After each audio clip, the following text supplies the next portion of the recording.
कार्यक्रम में करेंगे शिरकत। देहरादून में स्मार्ट सिटी योजना अंतर्गत संचालित जाने वाली इलेक्ट्रिक बसों को दिखाएंगे हरी झंडी। उत्तराखंड में सोमवार को किया गया 1,14,168 व्यक्तियों का टीकाकरण। मुख्यमंत्री ने प्रदेशवासियों का जताया आभार।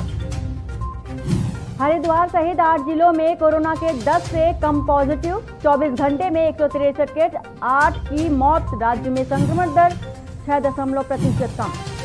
बड़ासी पुल मामले में सीएम ने दिए उच्च स्तरीय जांच के आदेश। पुल की अप्रोच रोड बार बार क्षतिग्रस्त होना गंभीर मामला। लक्सर में मूसलाधार बारिश बनी लोगों के लिए आफत। पिछले 24 घंटे में लक्सर में ही 93 मिलीमीटर बारिश की संकेत। उत्तराखंड में अब नेपाली मूल की व्यक्तियों का भी होगा टीकाकरण। बिना पहचान पत्र लगवा सकेंगे टीका। केंद्र सरकार की तरफ से लिया गया फैसला। आप देख रहे हैं की न्यूज, खबरों का सारथी। और देहरादून से खबर आ रही है, मुख्यमंत्री तीरथ सिंह रावत का कार्यक्रम सुबह 10:30 बजे स्मार्ट सिटी योजना का शुभारंभ करेंगे। इलेक्ट्रिक बसों को हरी झंडी दिखाएंगे।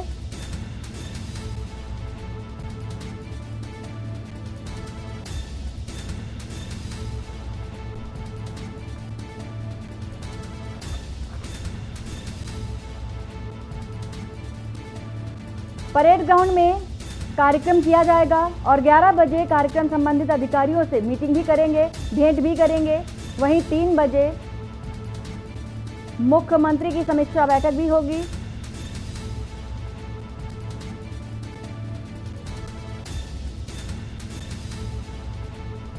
सुबह 10:30 बजे स्मार्ट सिटी योजना का शुभारंभ होगा।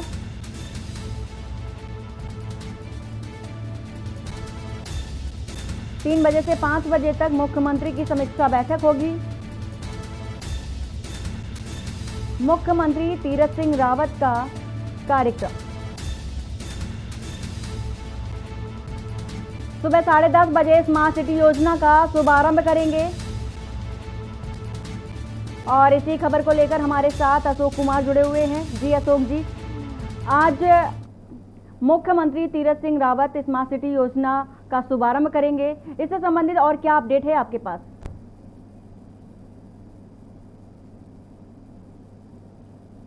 जी अशोक।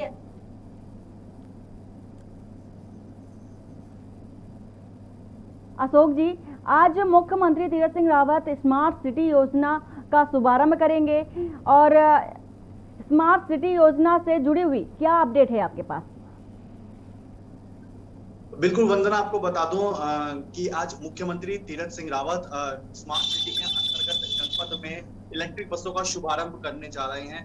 और परेड ग्राउंड आज जिस तरह से अभी वर्तमान समय की अगर हम बात करते हैं तो एक महत्वपूर्ण कदम है। हालांकि इससे पहले भी जनपद में पूर्व मुख्यमंत्री त्रिवेंद्र सिंह रावत के समय में इलेक्ट्रिक बसों को जिलों को सौंपा गया है। स्मार्ट जो बसेज हैं उनको जिलों को सौंपा गया है। पहले से ही अगर हम जनपद की बात करते हैं तो जनपद में इलेक्ट्रिक बसेज चल रही हैं, तो और किन किन रूटों पर चल रही है और क्या कुछ इनका शुल्क रहता है, ये कुछ पहले से ही तय हो रखा है। और वहीं आज एक बार फिर मुख्यमंत्री तीरथ सिंह रावत के रहते आज स्मार्ट सिटी जो बसेज हैं वो इसमें आज जनपद को सौंपी जाएंगी। और इसमें स्मार्ट सिटी के सीईओ डॉक्टर आशीष कुमार श्रीवास्तव सहित तमाम अधिकारी इसमें मौजूद रहेंगे। तो कह सकते हैं कि एक बहुत अच्छी दोबारा से एक बार फिर से जनपद को एक बड़ी सौगात मिलने जा रही है। क्योंकि यहाँ पर अगर हम बात करते हैं प्रदूषण की तो जो इलेक्ट्रिक बसेज हैं इनके चलते प्रदूषण काफी कम देखने को मिलता है। प्रदूषण बहुत इनसे प्रदूषण नहीं होता। इसी को ध्यान में रखते हुए कि प्रदूषण कम हो सके, इसको लेकर प्रदूषण ना फैले, उसको ही ध्यान में रखते हुए इन बसों को चलाया जा रहा है। तो कह सकते हैं कि एक बार फिर दोबारा ये सौगात जिले को मिलने जा रही है।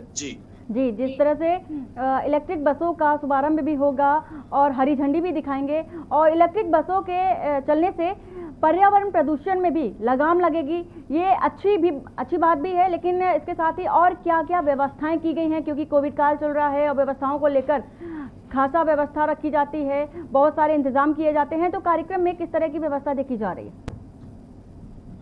देखिए, कोविड काल जिस तरह से चल रहा है अभी, जैसे कि हालात वैसे नियंत्रण में है, और जिस तरह से हालात अभी नियंत्रण में है, और प्रदेश में जो लागू कोविड कर्फ्यू है उसको जिस तरह से हालात लगातार नियंत्रण में आते जा रहे हैं, कोविड कर्फ्यू के चलते बाजारों को खोलने की भी अनुमति दे दी गई है। जिस तरह से 5 दिन बाजारों को खोलने की अनुमति दी गई है, लगातार हालात जिस तरह से नियंत्रण में आ रहे हैं, और ये तो इशारा कर चुके हैं कि अब राज्य सरकार ने कोरोना पर काफी हद तक काबू पा लिया है। और आज के कार्यक्रम की अगर हम बात करते हैं, बावजूद इसके जो कार्यक्रम हो रहा है उसमें भी नियमों का साफ तौर पर पालन किया जाएगा।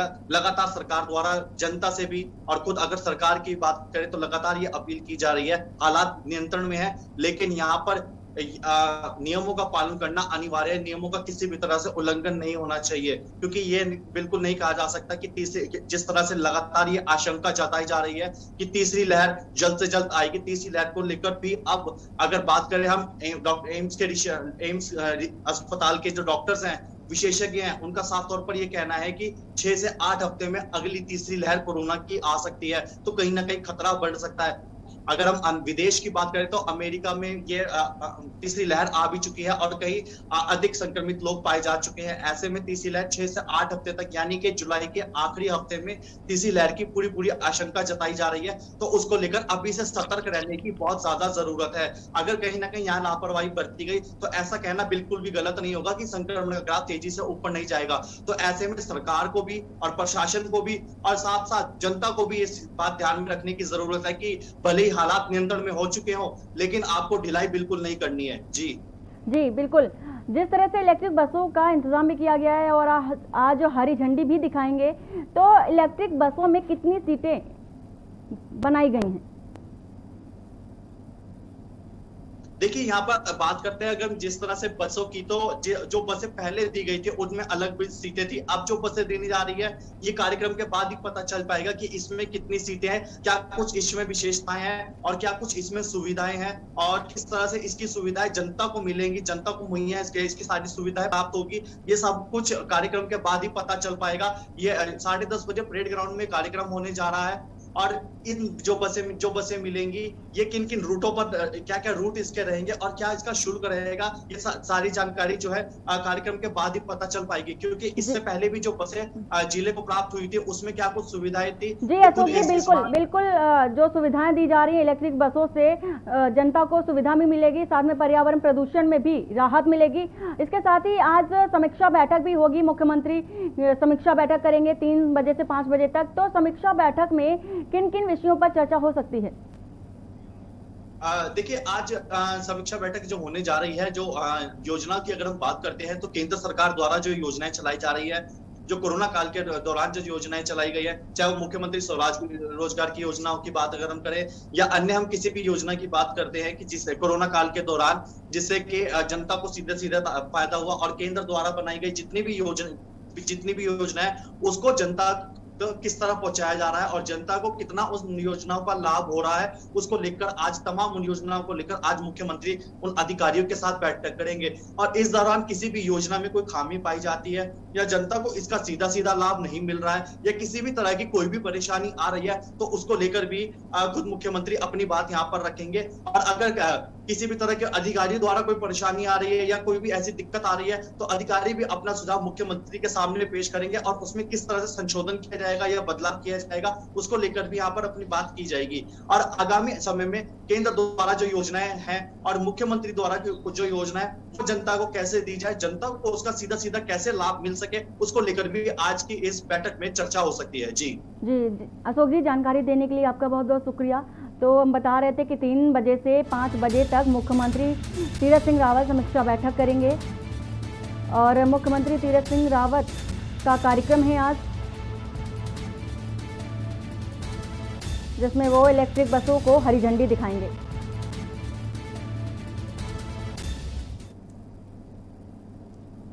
उत्तराखंड से खबर आ रही है, जहां पर 8 जिलों में कोरोना की रफ्तार धीमी हुई है। उत्तराखंड से खबर बता रहे हैं 10 से कम पॉजिटिव केस सामने आए हैं। वहीं 24 घंटे में 163 केस सामने आए हैं। राज्य में संक्रमण की दर 6.37% पहुंची है। वहीं ठीक होने की दर 75% से अधिक है।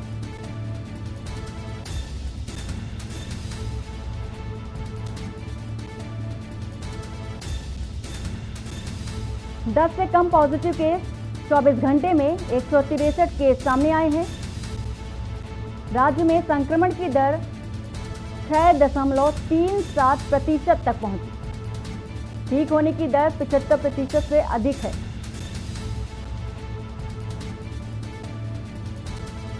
आठ जिलों में कोरोना की रफ्तार धीमी हुई है।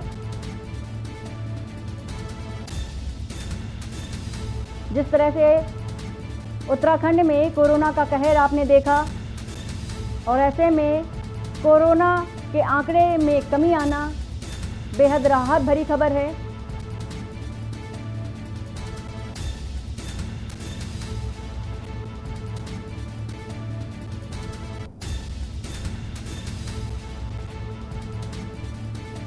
दस में से पॉजिटिव केस 24 घंटे में 163 सामने आए।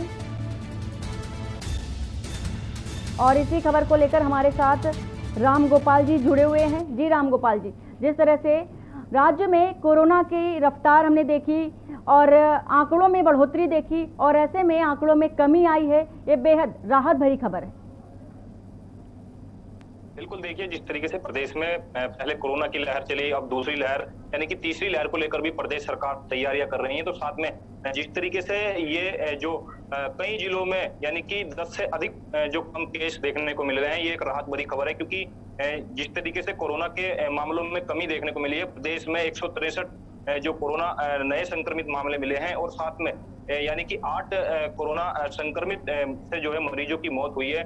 तो ये भी एक जो है कमी जो है यहाँ देखने को मिल रही है। क्योंकि साथ साथ जिस तरीके से देहरादून और हरिद्वार देहरादून में जो है 60 कोरोना जो केसेज है वो सामने आए हैं और साथ में देहरादून में भी जो है 9 पॉजिटिव केस देखने को मिले हैं। जिस तरीके से अल्मोड़ा और उधम सिंह नगर में 12 और 26 यानी कि प्रदेशों में कम जो आंकड़े हैं कोरोना पॉजिटिव को लेकर के वो उनमें कमी देखने को मिली है। साथ साथ क्योंकि वैक्सीनेशन को लेकर भी प्रदेश सरकार कहीं ना कहीं सख्त दिखाई दे रही है। क्योंकि हरिद्वार देहात क्षेत्र की बात करें तो हरिद्वार देहात क्षेत्र में लगभग जो ग्रामीण जो क्षेत्र हैं उनमें जो वैक्सीनेशन को लेकर के जिस तरीके से युवा एक उत्साह दिखाई दे रहा है युवाओं में, तो हमने जिस तरीके से आंकड़ा जो हरिद्वार देहात क्षेत्र में लगाया है करीब 90% से अधिक जिस तरीके से वैक्सीनेशन का लेकर जो ग्रामीण क्षेत्रों में जो कार्य हो रहा है वो एक बेहद ही उत्साहजनक जो है यहाँ देखने को मिल रहा है। जी, जिस तरह से बात टीकाकरण की वैक्सीनेशन की,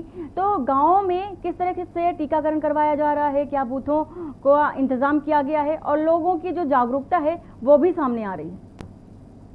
बिल्कुल, देखिए क्योंकि स्थानीय प्रशासन जो है लगातार कोरोना वैक्सीन को लेकर मुस्तैद दिखाई दे रहा है। क्योंकि जगह जगह जिस तरीके से एक आंगनवाड़ी और टोलियों के माध्यम से जिस तरीके से ग्रामीणों को एक जागरूक यानी कि कुछ ऐसे भी तस्वीरें सामने आई थी कि जो मुस्लिम यानी कि धर्म के जो लोग हैं वो वैक्सीनेशन को लेकर के एक अटपटी जो जिस तरीके से उनके जवाब दिखाई देते, तो उनको लेकर भी जो स्थानीय प्रशासन है उनके जिस तरीके से धर्म गुरु हैं और मस्जिदों के जो मौलवी हैं और उनको लेकर के एक जो जिम्मेदार सामाजिक व्यक्ति हैं उनको लेकर ग्रामीणों में एक जागरूकता दिखाई। क्योंकि एक जिस तरीके से एक नई प्रक्रिया प्रशासन ने दिखाई है कि उनको वैक्सीनेशन लगवाया और वैक्सीनेशन लगवाते समय जो वीडियो एक उनको दिखा करके ये बताया कि वैक्सीन सही पूरी तरह सुरक्षित है और इससे कोई हानि नहीं है। तो इसको लेकर के कहीं ना कहीं एक लोगों में जिस तरीके से भावनाएं जागी हैं, तो उसको लेकर के अब जो देखने को मिल रहा है वैक्सीनेशन सेंटर पर जिस तरीके से युवा बढ़ चढ़ कर हिस्सा ले रहे हैं, तो एक देखने वाली तस्वीरें जो फिलहाल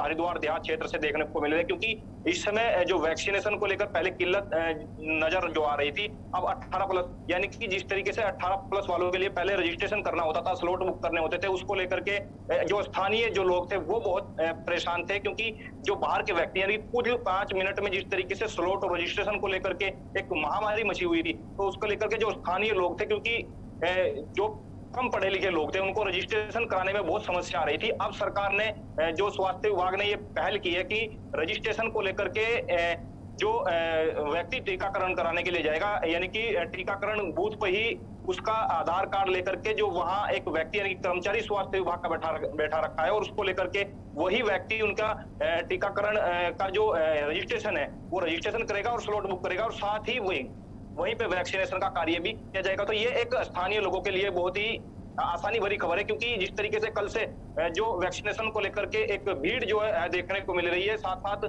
प्रदेश में एक वैक्सीनेशन का जो अभियान है वो लगातार यानी कि पूर्णतः की ओर जा रहा है। जी अशोक जी, जिस तरह से बात अगर हम शहरी क्षेत्रों की करें या ग्रामीण क्षेत्रों की करें, दोनों ही क्षेत्रों की बात करें तो अभी वैक्सीनेशन को लेकर कितना प्रतिशत तक वैक्सीनेशन कराया जा चुका है, लोगों को टीका मिल चुका है? बिल्कुल, देखिए हरिद्वार देहात क्षेत्र की यदि बात करें तो लगभग 60 से 65% जो वैक्सीनेशन का जो कार्य है हरिद्वार नगर में जो देखने को मिल रहा है, तो कहीं ना कहीं जो उसकी जो बढ़ोतरी यानी कि देहात क्षेत्र में सर्वाधिक जो है वैक्सीनेशन, कई गांव यानी कि लक्सर और खानपुर के तो ऐसे कई गांव हैं जिनमें पूरी तरह वैक्सीनेशन कार्य स्वास्थ्य विभाग ने लगभग पूरा कर लिया है, क्योंकि जिसको देखते हुए जो औसत है लगभग 90% से ऊपर का जो पहुंच रहा है। क्योंकि वैक्सीनेशन को लेकर के जिस तरीके से स्वास्थ्य विभाग और साथ साथ जो स्थानीय प्रशासन है जागरूकता को लेकर के, वैक्सीनेशन को लेकर, ताकि इस अभियान को जो है सफल बनाया जा सके, तो उसको लेकर के पूरे जोर से जो है लगा हुआ है। जी अशोक, आप हमारे साथ बने रहिए। तो आपको बता रहे हैं 8 जिलों में कोरोना की रफ्तार धीमी हो चुकी है और 10 में से कम पॉजिटिव 24 घंटे में 163 केस सामने आए और राज्य में संक्रमण दर की रफ्तार है वो 6% बची हुई है। ये बेहद राहत भरी खबर है उत्तराखंड के लिए। ठीक होने की दर 75% से अधिक है। 8 जिलों में कोरोना की रफ्तार धीमी हुई है।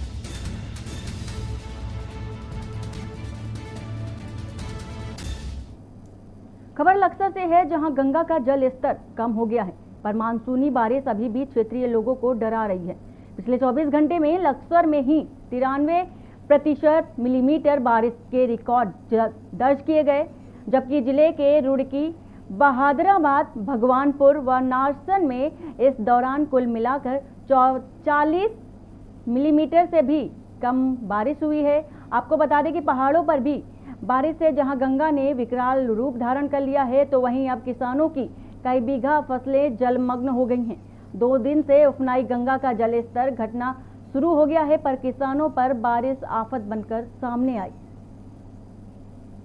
भारी बारिश से जहां मैदानी क्षेत्र में भी जो है एक मंजर देखने को मिल रहा है, कहीं ना कहीं हम बालावाली जहां जो तटबंध है वहां हम मौजूद हैं। ये वही तटबंध है। मैं कैमरामैन से कहूँगा जरा एक बार दिखाए, क्योंकि ये जो तटबंध है, इसी तटबंध के सहारे जो लगभग लक्सर और खानपुर के कम से कम 32 से अधिक गांव जो है बचे रहते हैं। लेकिन ये तटबंध कई वर्षों से क्षतिग्रस्त पड़ा है और इसको देखते हुए यानी कि गंगा का जो बहाव है वो लगातार बढ़ता, जिस तरीके से गंगा का जलस्तर बढ़ता जा रहा है उसको देखते हुए ये जो तटबंध है वो टूटा हुआ है और इसी तटबंध से जो है लगभग लक्सर और खानपुर के 32 गांवों पर जो है खतरा मंडरा रहा है। क्योंकि जो फसलें हैं किसानों की, ये फसलें जो है, मैं कैमरामैन से कहूँगा जरा एक बार दिखाएं कि जिस तरीके से जलमग्न यानी कि एक जल समाधि जो है फसलों ने भी ले ली है।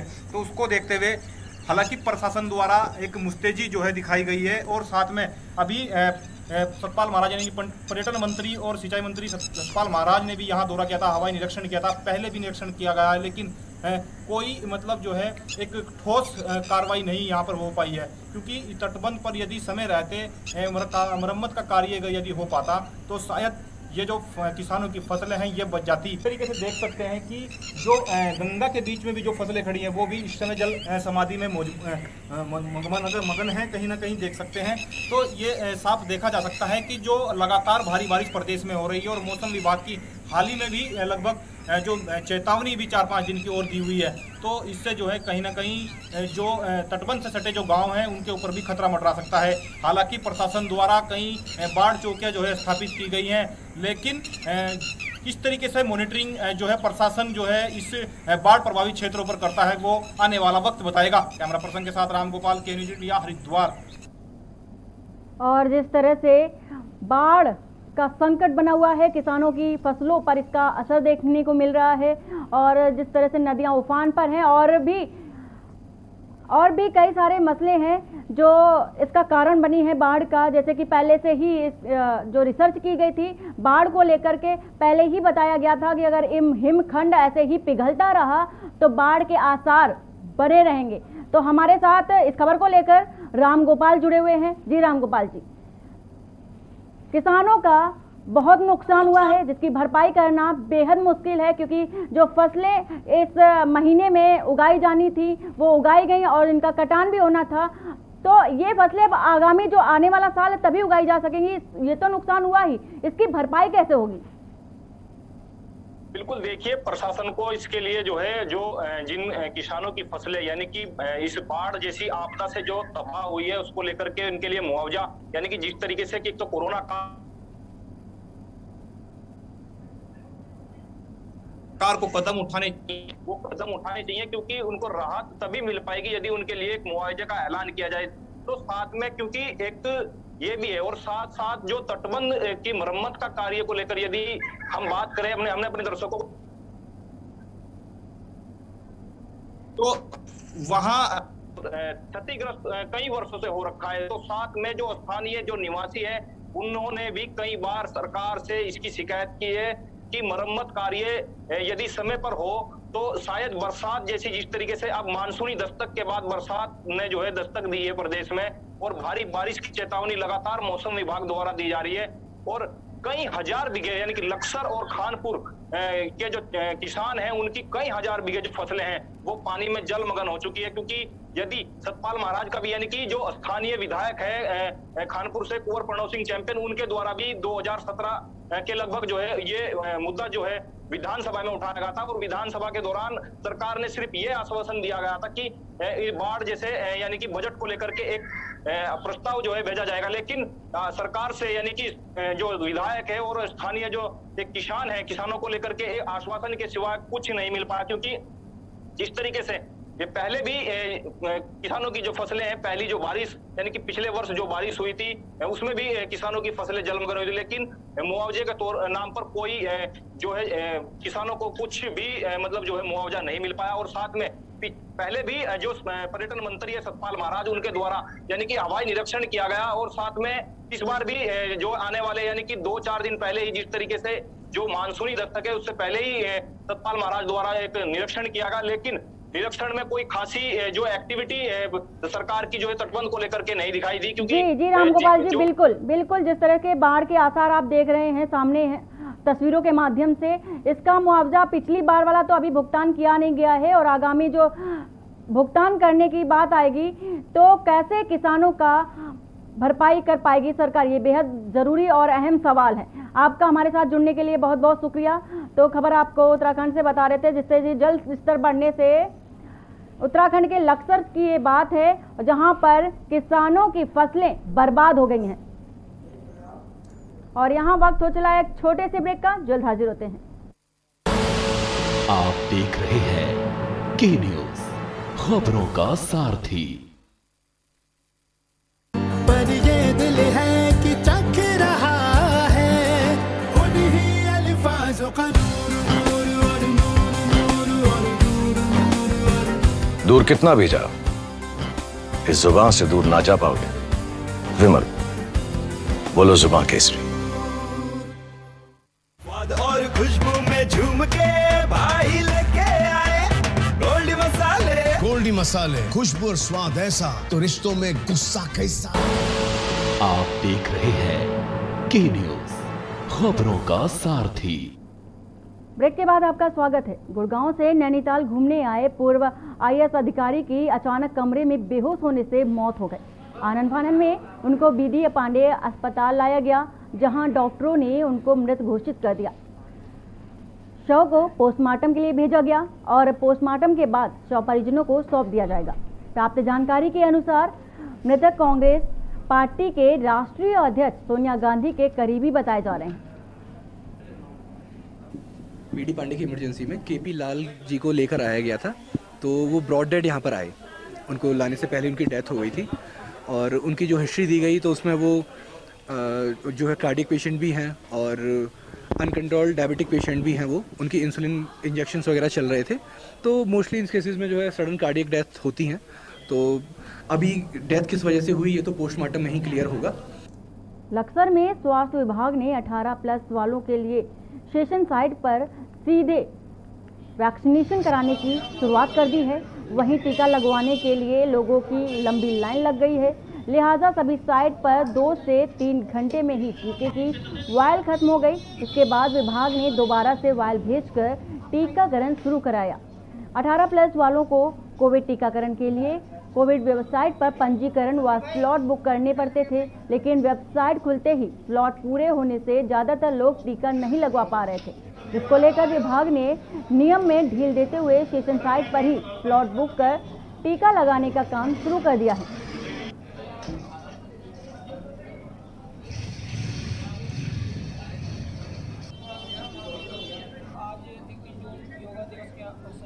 बिना स्लॉट के बिना बुकिंग के वैक्सीन शुभारंभ किया गया है प्रधानमंत्री नरेंद्र मोदी द्वारा। टीकाकरण के लिए देखो युवाओं में बहुत जोश था पहले से ही, और आज टीके की जो बिना स्लॉट के बुकिंग के लग रहा है, इससे बहुत ज़्यादा जागरूक युवा जो है वो आ रहे हैं और इसलिए भीड़ प्रदेश सरकार द्वारा 18 वर्ष से अधिक उम्र के लोगों को वैक्सीन लगवाने के लिए स्लॉट प्रक्रिया को हटाए जाने का निर्णय लिया गया। इसके बाद बाजपुर की राम भवन धर्मशाला में वैक्सीन लगवाने के लिए भारी संख्या में युवा पहुंचे, जहां स्वास्थ्य विभाग की टीम द्वारा लोगों को वैक्सीन लगाने का कार्य किया जा रहा है। आपको बता दें कि प्रदेश में वैक्सीन की पर्याप्त मात्रा उपलब्ध होने और 18 वर्ष से अधिक उम्र के लोगों को वैक्सीन लगवाने के लिए स्लॉट बुक कराने में आ रही परेशानियों को ध्यान में रखते हुए प्रदेश सरकार ने स्लॉट प्रक्रिया को हटाने के बीते दिन आदेश जारी किए थे। वहीं स्लॉट प्रक्रिया खत्म होने के बाद बाजपुर की राम भवन धर्मशाला में वैक्सीन लगवाने के लिए 18 वर्ष से अधिक उम्र के सैकड़ों लोग पहुंच रहे हैं।